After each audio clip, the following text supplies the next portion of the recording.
അപ്പൊ ഈ ഇംഗ്ലീഷുകാർ അഷ്പുഷ് അഷ്പുഷ് എന്നൊക്കെ പറയത്തില്ലേ? എന്താ ഇതെന്താ എന്താ പറഞ്ഞേ? ഇംഗ്ലീഷുകാര് അഷ്പുഷ് അഷ്പുഷ് എന്നൊക്കെ പറയത്തില്ലേ? അതെങ്ങനെയാ? എനിക്ക് മനസ്സിലാവുന്നില്ല കേട്ടിട്ട്. എടാ, ഈ ആഷ്ബുഷ് എന്നല്ലത്. ഇപ്പം ഓരോ സ്ഥലത്തും അവരുടേതായിട്ടുള്ള ഒരു ആക്സെന്റ് ഉണ്ട്. ഇപ്പൊ ഇംഗ്ലീഷ് ഇങ്ങനെ ആഷ്ബുഷ് ആയിട്ട് പറഞ്ഞാലേ ശരിയായിട്ടുള്ള ഇംഗ്ലീഷ് ആവത്തുള്ളൂ എന്നൊന്നും ഇല്ല. മനസ്സിലായോ? പക്ഷെ നമ്മളുടെ നാട്ടില് നമ്മുടെ കുട്ടികളാണെങ്കിലും മുതിർന്നവരാണെങ്കിലും പറയുമ്പം ആ ഇംഗ്ലീഷിനൊരു മദർ ടങ് ഇൻഫ്ലുവൻസ് വരും. MTI എന്ന് പറയും, മദർ ടങ് ഇൻഫ്ലുവൻസ്.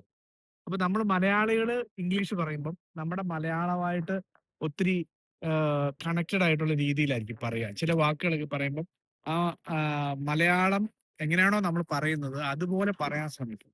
അപ്പൊ ആ ഒരു മദർ ടങ് ഇൻഫ്ലുവൻസ് നമ്മുടെ ഇംഗ്ലീഷിൽ നിന്ന് മാറ്റിയാൽ മാത്രം മതി. അല്ലാതെ നമ്മളിപ്പം ഇംഗ്ലീഷുകാർ സംസാരിക്കുന്ന പോലെ, അല്ലെങ്കിൽ ബ്രിട്ടീഷുകാർ സംസാരിക്കുന്ന പോലെ, അമേരിക്കൻസ് സംസാരിക്കുന്ന പോലെ, നേറ്റീവ് സ്പീക്കേഴ്സ് സംസാരിക്കുന്ന പോലെ സംസാരിച്ചാലേ നല്ല ഇംഗ്ലീഷ് ആവുള്ളൂ ഇല്ല.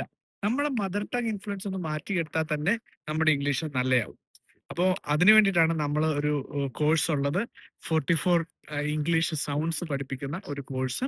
അപ്പോൾ അതിനകത്ത് കുട്ടികൾക്കും മുതിർന്നവർക്കും ടീച്ചേഴ്സിനും ഒക്കെ ആ ഒരു കോഴ്സ് ചെയ്ത് കഴിഞ്ഞാൽ നിങ്ങളുടെ സ്റ്റുഡൻസിനോടൊക്കെ നല്ല ഒരു ആക്സെന്റിൽ, പ്രോപ്പർ ആക്സെന്റിൽ, ഒരു ബ്രിട്ടീഷ് ആക്സെന്റോ ഒരു അമേരിക്കൻ ആക്സെന്റോ അല്ല, ഞാൻ മുമ്പ് പറഞ്ഞ പോലെ ഒരു മദർ ടങ് ഇൻഫ്ലുവൻസിൽ നിന്ന് മാറി നിങ്ങളുടേതായ ഒരു യുണീക്ക്നെസ് നിങ്ങളുടെ ലാംഗ്വേജിൽ, നിങ്ങളുടെ വോയിസിൽ കൊണ്ടുവന്ന് ഇൻഫ്ലുവൻസ് ചെയ്യാനായിട്ട് സാധിക്കും. അപ്പോൾ അതിന് താല്പര്യം ഉണ്ടെങ്കിൽ കോണ്ടാക്ട് ചെയ്യാം.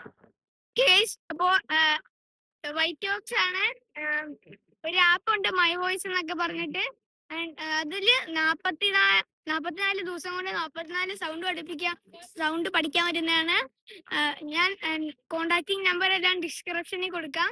ഓക്കെ, അപ്പോൾ ബൈ.